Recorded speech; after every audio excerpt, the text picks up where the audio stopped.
صباح الفل، ازيكم حضرات؟ عاملين ايه؟ انا بشكركم من قلبي على دعمكم الكبير. النهارده حضرات هنتكلم فيها عن موهبه خارقه من المغرب. مش هقول لك بقى موهبه خارقه عيل بقى طلع دماغه ومش عارف ايه، لا يا جماعه، احنا بنتكلم النهارده عن موهبه خارقه بمعنى الكلمه. طبعا يا جماعه كلنا عارفين ان المغرب بلد الثقافات المتنوعه. المغرب حضرات علشان طبعا كلها تعاملاتها مع دول اوروبا ومع دول الغرب وهنا وهنا، تلاقوهم دايما يا جماعه مثقفين. يعني مش مثقفين ان هم بيتعلموا من الخارج، لا، مثقفين يعني ايه؟ في الحديث، يعرفوا يتكلموا الحديث كويس، يعرفوا يتكلموا اوروبي، اي لغه عربيه، اي لغه اجنبيه، اي لغه فرنسيه، اي لغه يا جماعه تلاقوهم دايما متمكنين من الحديث. احنا كمصر هنا اللغه اللي عندنا الدارجه هنا اللغه العربيه. انما تيجي تبص على دولة المغرب، دولة المغرب يا حضرات متطورة في كل شيء، حتى التعليم بتاعها، حتى اللغة، حتى الحديث. تتكلم انجليزي تلاقيه يتكلم انجليزي طبعا بطلاقة وشديد، يعني المعرفة بجميع المخارج والمداخل بتاع اللغة الانجليزية، وشرحه برضو اللغة الفرنسية. دلوقتي يا جماعة بما ان احنا اتكلمنا عن التعليم في المغرب، هندخل دلوقتي معانا فيديو لمؤلف وشاعر مغربي. تخيل يعمل ايه في الامارات. سيطر على لجنة التحكيم تماما وابهرهم بمستواه الفذ لإلقائه في الشعر، وهو اللي بيألف الشعر كمان. طبعا يا جماعة لما يبقى مغربي يدخل مسابقة كبيرة زي دي وفي الامارات، بس طبعا يا حضرات كل دول بتحاول تجتهد علشان تاخد المنصات العالمية، لكن المغرب بتثبت ذاتها في كل المجالات. في الرياضة تلاقي المغرب دايما هي الأول على الوطن العربي والإفريقي كله. أي حاجة، أي مسابقة، أي رياضة، أي حاجة يا جماعة تلاقي فعلا المغرب متقدمة على كل الدول بأمانة. ودي حاجة ترجع للمغرب يا جماعة، وترجع للتعليم والبنية الأساسية اللي هي فيها بيقام عليها التدريس والمدارس والعلماء. فهندخل مع بعض يا حضرات نشاهد الفيديو، بس ما تنسوش تدعموني باللايك واشتراك في القناة، ويلا بينا نسمع الفيديو. هذه المرة من عراقة المغرب يحدثنا عمر الراشي عن رحلته. رحلتي في أمير الشعراء كانت دربا أخضر الرؤى. كل كلامك شاعر وكل كلامك عذب وكل كلامك جميل يا عمر. كانت حلما إنسانيا عذبا، فبين مسرح الإلقاء وغرف الكتابة والمقهى وبين السهر والصحو تشكلت في ذاكرتي قصة مغامرة لا مثيل لروعتها. لقد جئت مشتعلا بأفكار التي أردت لها أن تكون ضوئية. كنت حين أكتب أفكر، وحين أقرأ أقلق، وحين أقطع شوطا في المسابقة يربكني المجاز وأخشى انطفاء اللغة، تماما كما يليق بلحظة الشعر. أردت دائما أن أقول ما أؤمن به في القصيدة. أردت ربما أن أساهم ولو قليلا جدا في إعادة قراءة الوجود، وجودنا نحن داخل عالم متحول متسارع وكبير. كتبت لنا قصيدة بديعة النسج رفيعة الشعرية، فصارت لوحة فنية ذات ظلال مزدانة بالخيال. أن أستشعر جنة الرؤى وهي تفيض كحالة فنية باذخة، تلك التي وصفها الفيلسوف الفرنسي رولان بارت بلذة النص، وشخصها درويش حين قال: أنا لغتي.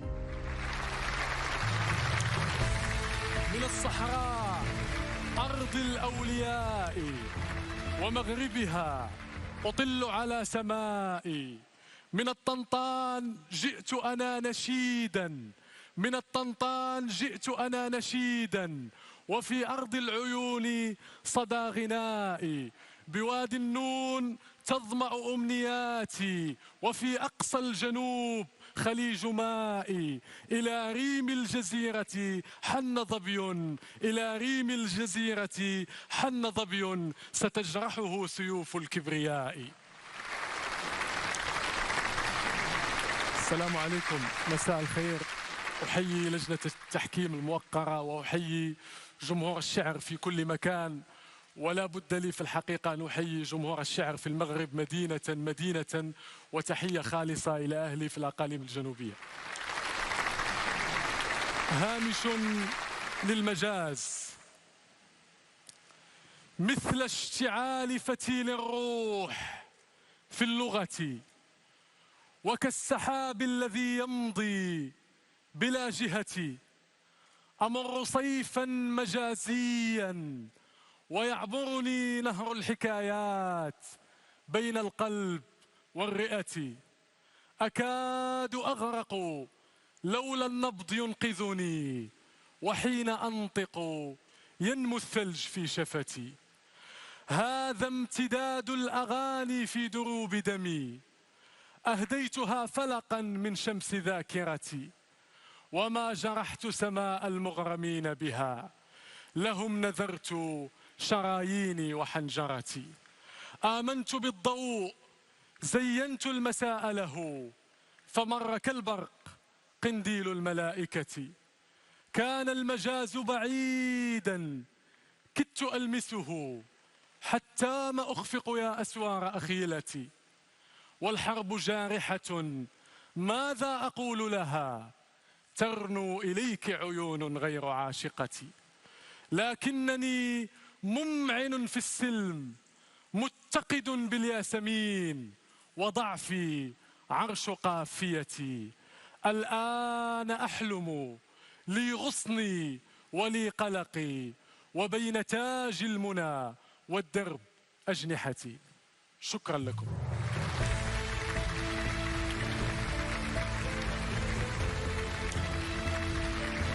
عمر الراشي من المغرب، مساك الله بالخير. ما الذي تحلم أن تراه الليلة بما أنك إنسان حالم؟ والله أحلم بأشياء كثيرة، يعني أحلم بالسلام بالحب. ليتك تعلمين يعني حجم الأحلام في قلبي يعني. ما في حلم شخصي؟ سبق وأن قلت أني جزء من العالم، يعني كل أحلامي أنا جزء منها. عساها إن شاء الله يا رب كلها تتحقق. أنا ولك إن شاء الله. طيب ننتقل إلى لجنة التحكيم، البداية مع الدكتور علي. ما تقييمك لهامش المجاز عند الشعراء؟ أبدع عمر كعادته في هذه القصيدة إبداعا رائعا، لكن لفتني في القصيدة أنها على وزن وقافية قصيدة حوراء. يعني لا أدري هل كنتما هل يعني تقصصتما ذلك أم؟ لا أبدا، لم نلتقي إلا قليلا. صدفة تخاطر يعني. وضع عمر في مفتتح قصيدته بيت سويد بن كراع، وهو بيت يؤكد أن سويد يثقف قصيدته ويسويها ويقومها على طريقة متوازية حتى يستقيم أمرها، فهو من أصحاب الصنعة. وينهي عمر قصيدته ببيت لعبد الرحمن الأبنودي، وهو من كبار شعراء العامية المصرية، لكن محتوى البيت يومئ إلى أنه من شعراء الطبع. فهل يجمع عمر بين الأمرين أو بين الاتجاهين، بين الصنعة والطبع؟ تستعرض القصيدة تطور الشعر العربي من خلال إشارات عامة تبين عظمة هذا الشعر وسطوته. وقد استخدم عمر مصطلحي الذاكرة والأخيلة ليبين طبيعة علاقته بالأسلاف المتوزعة بين الذاكرة والتحرر منها. وإن كانت القصيدة تتحدث عن إخفاق الخيال وسطوع شمس الذاكرة، تبين الأبيات الأخيرة في القصيدة عمق المعاناة وجمالها، وتجمع هذه المعاناة بين قلق الفوز وقلق الإبداع. أما البيت الذي تقول فيه والحرب جارحة ماذا أقول لها، ترنو إليك عيون غير عاشقتي، لا يا عمر، هذه منافسة بين شاعرات وشعراء، والتنافس فيها ليس جارحا ولا يفسد في الود قضية. صحيح طبعا. العلاقة كما أرى وكما ترى ينبغي أن تقوم على روح التنافس المليئة بالمحبة. القصيدة تحلق في فضاء الشعرية العربية مثلما تحلق في فضاء المسابقة هذه، وتجمع بين روح الشاعر القادر على أن يجد طريقه وسط ذلك. الآن أحلم لي غصني ولي قلقي، وبين تاج المنى والدرب أجنحتي. سلمت يا عمر. الله يسلمك. شكرا لك دكتور علي. دكتور عبد الملك الكلمة لك، تفضل. مرحبا يا عمر. أهلا دكتور، مرحبا بك. أبيت بأبواب القوافي كأنها أو كأنني أو كأنما أصادي بها سربا من الوحش نزعا. هل تحفظ هذه القصيدة؟ والله قرأتها لكن لا أحفظ منها إلا هذا البيت. احفظها والله أنا سأفعل. أنا حفظتها على شيخوختي. يعني رائعة رائعة، من أجمل الشعر العربي. الحقيقة أنا أسألك أيضا، لا أسألك في الحقيقة ولكني ألاحظ ما لاحظ زميلي الدكتور علي، أنه غريب فعلا أنكما تتفقان، سبحان الله. أنت وحوراء في القافية ولو في شيء واحد لما تعجبنا، لكن في القافية وفي الوزن وفي الوزن وفي البحر. صحيح. هذا قد يحدث على كل حال. البيت الأول ربما كان من أجمل أبيات هذا النص، مثل اشتعال فتيل الروح في اللغة وكالسحاب الذي يمضي بلا جهة. أنا أعتقد أنك كنت بحاجة إلى لحن آخر لقراءة هذا النص. هذه القافية تحتاج إلى لحن مميز، وأنت تبحث في هذا النص عن التميز كما عودتنا على ذلك، وهو حقك. الله يسلمك. وكنت رائعا. الله يسلمك. وأسأل الله لك التوفيق. الله يطول عمرك. شكرا جزيلا. ولم يبقى لي إلا أن أهنئك وأشكرك. الله يسلمك. شكرا جزيلا. شكرا دكتور عبد الملك. وختامها مسك مع الدكتور صلاح، تفضل. عمر يحلق مع أنه يزعم أنه على الهامش. هو ينتمي إلى حد ما لعالم المهمشين في الحياة، لكن لعالم المقدمين في الشعر. الله يسلمك. عندما يصف رحلة صيده وهو يسكن متن الشعر في قلب المجاز ويشعل بكلماته فتيل الروح ليمطرنا بأبياته الندية العذبة، يصبح عندما يأخذ في الإبحار بقصيدته كأنه قارة إبداعية يعبر نهر الحكايات. ونهر الحكايات هذا إشارة إلى أن الشعر يتغذى من السرب. أذكر أنني كنت أسأل محمود درويش كثيرا: ماذا تقرأ الآن يا محمود؟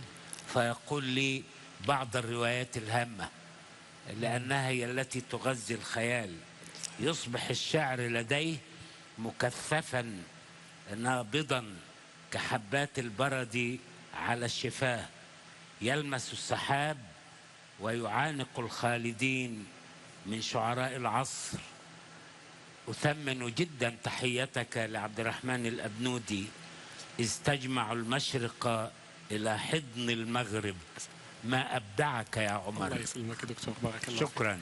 وبكده حضرات يكون وصلت لنهايه الفيديو اللي معانا النهارده، واتمنى ان الفيديو يكون نال اعجاب حضراتكم، ويا ريت ما تبخلوش عليا باللايك واشتراك في القناه. والسلام عليكم ورحمه الله وبركاته.